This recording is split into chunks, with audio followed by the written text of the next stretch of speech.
ना कहे देवा सुनत नहीं। अरे जोरो शोरो से चर्चा होता,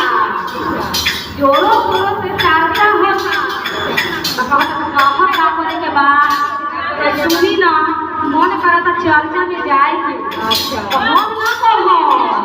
जा माई से पूछ लो अपना सारा काम करल बा आ तू खाली चर्चा चर्चा में हो जाए। हम बोलो राय जा माई से ना हेलो चल हम के ना डर लगता काहे के डर लगता जाई ना बोलबा जाई माई से पूछ चाहतारी जाके चाहतारी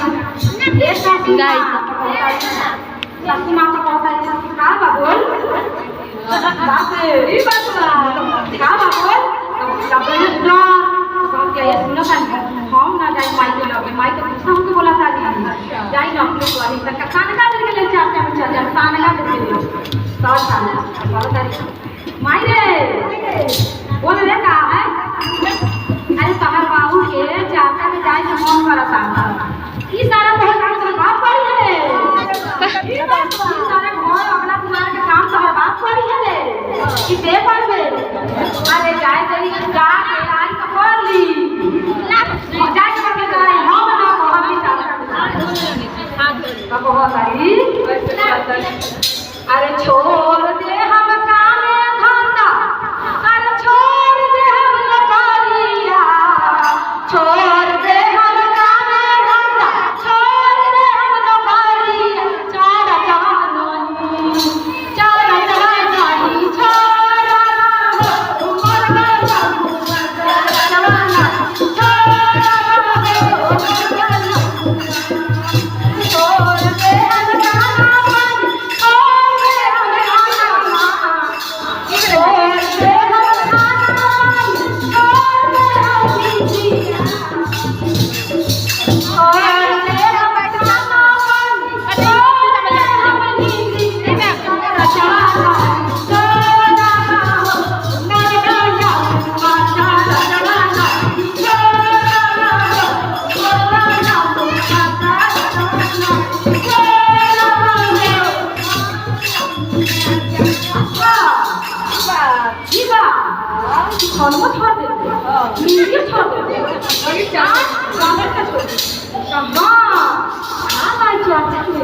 अपने जाए ना तो पाकर लौट जाए पाकर ना सुख मिलेगा। अरे जिंदगी के पूरा मत पूछिए पूरा लोग के बात चर्चे पर का भगवान तक के घर बार में लगेगा तो हमर घर चले तो हम चर्चे में रह आएबे ना ई बात रहा सासू कहतारी बहुत हो गए चर्चा चर्चा चर्चा का मिलेला चर्चा में ओए सासू बहुत कुछ मिलेला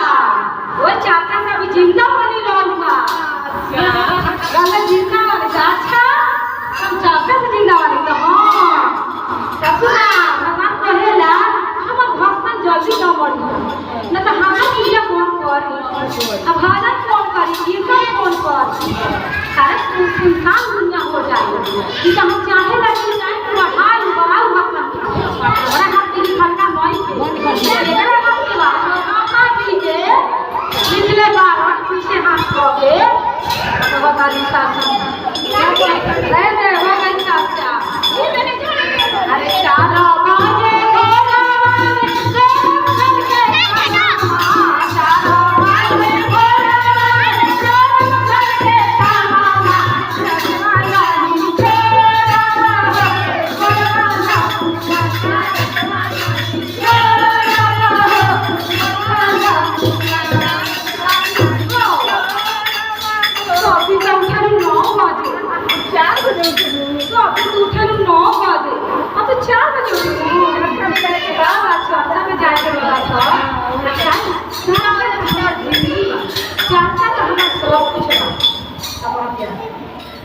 बहुत हाथ चला ले बहुत मुंह चला ले कहतारी को सासू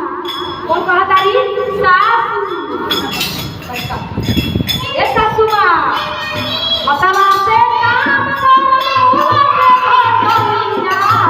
वासे काम